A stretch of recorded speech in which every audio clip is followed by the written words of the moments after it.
भगवान श्री राम ने अपनी पत्नी को एक धोबी की बातों पर आकर घर छोड़कर जाने को कह दिया। क्या आपको पता है कि वह धोबी के रूप में जन्मा एक पक्षी था जिसके सराफ के वजह से ही माता सीता को वन में भटकना पड़ा।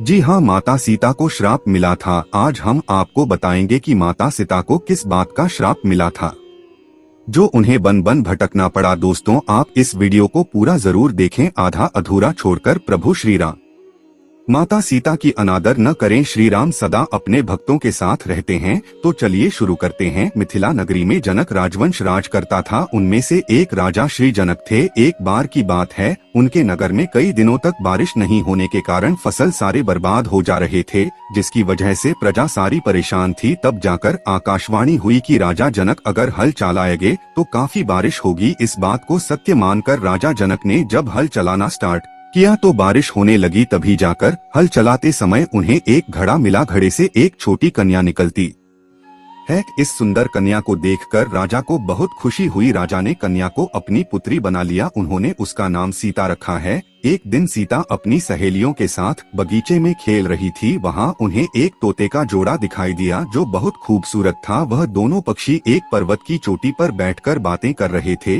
कि पृथ्वी पर श्री राम नाम से विख्यात बहुत सुंदर राजा होंगे। उनकी महारानी का नाम सीता होगा। श्री राम सीता के साथ कई वर्षों तक राज करेंगे। धन्य है वह जानकी देवी, धन्य है वह श्री राम।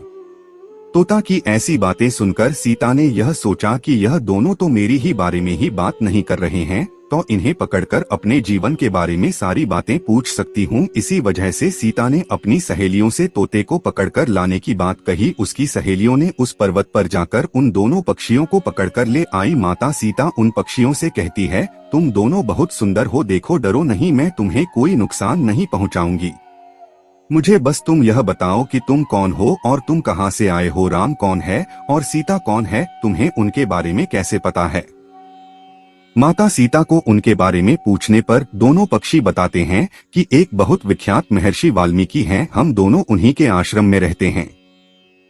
महर्षि वाल्मीकि ने रामायण नाम का एक ग्रंथ लिखा है जिसका पाठ उन्होंने अपने शिष्यों को भी कराया है। उन पक्षियों ने सीता को यह भी बताया कि इस ग्रंथ में महर्षि वाल्मीकि ने बताया है कि महर्षि रसंघ के द्वारा किए गए पुत्री सिद्धि यज्ञ से प्रसन्न होकर भगवान विष्णु ने बोला कि राम, लक्ष्मण, भरत, शत्रुघ्न ये 4 मानव शरीर धारण कर पृथ्वी पर जन्म लेंगे। बड़े होने पर श्री राम महर्षि विश्वामित्र के शिष्य राम अपने छोटे भाई लक्ष्मण के साथ हाथ में धनुष लिए मिथिला आएंगे और शिव जी के धनुष को तोड़ के सीता के साथ विवाह करेंगे।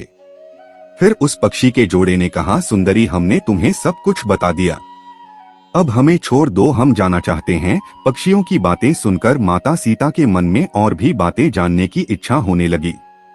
तब उसने उन दोनों से पूछा कि राम कहाँ होंगे, वह किसके पुत्र हैं, कैसे हैं, मिथिला में आकर कब विवाह करेंगे। तब तोता ने बोला कि श्री रामचंद्र अयोध्या में है, वह राजा दशरथ के पुत्र हैं। उनका मुख्य कमल के समान सुंदर लेख, बड़ी बड़ी नासिका, ऊंची पतली भुजाएं, गला शंख के समान।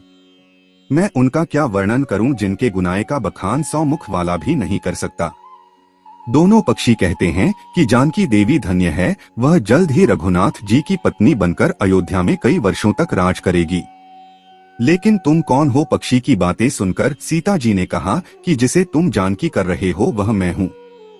माता सीता उन्हें कहती हैं, मैं तुम दोनों को तभी छोड़ूंगी जब श्री राम यहाँ आकर मुझसे विवाह करेंगे, तब तक तुम दोनों आराम से मेरे घर में रह सकते हो। यह सब सुनकर मादा तोता जानकी से कहती है, हम मन के पक्षी हैं, मुझे जाने दो, हम अपने स्थान पर जाकर बच्चे पैदा करेंगे। आप चाहे तो उसके बाद फिर से यहाँ आ जाऊंगी। उसके कहने पर भी सीता जी ने उसे नहीं छोड़ा। तब उसके पति आनी नर तोते ने कहा, सीता, मेरी पत्नी को छोड़ दो, वह गर्भवती है। जब वह अपने बच्चों को जन्म दे देगी तब उसे लेकर मैं फिर तुम्हारे पास आ जाऊंगा। तब सीता ने कहा, तुम आराम से जा सकते हो, लेकिन ये मुझे बहुत पसंद है, तुम घबराओ नहीं, मैं इसकी अच्छी से देखभाल करूंगी। जब सीता ने उस मादा तोते को छोड़ने से मना कर दिया, तब वह पक्षी दुखी हो गया। सीता जी से निवेदन करता है, मैं अपनी पत्नी के बिना जिंदा नहीं रह सकता हूँ, इसलिए उसे छोड़ दो।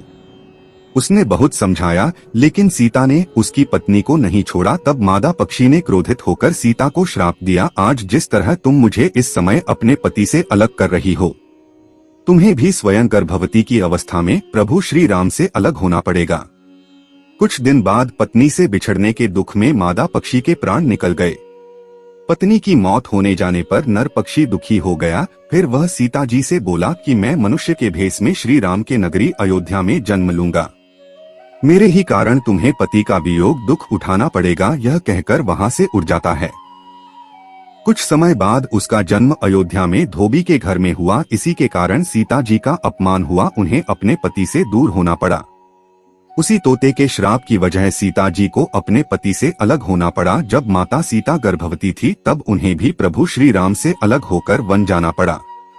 इससे यह सिद्ध होता है कि आपको अपने कर्मों का फल यही मिलता है। कोई भी अपने कर्मों का फल से बच नहीं सकता। इसलिए कहा जाता है कि सदैव अच्छे कर्म करना चाहिए। अगर यह वीडियो आपको पसंद आया तो लाइक एवं चैनल को सब्सक्राइब करना ना भूले।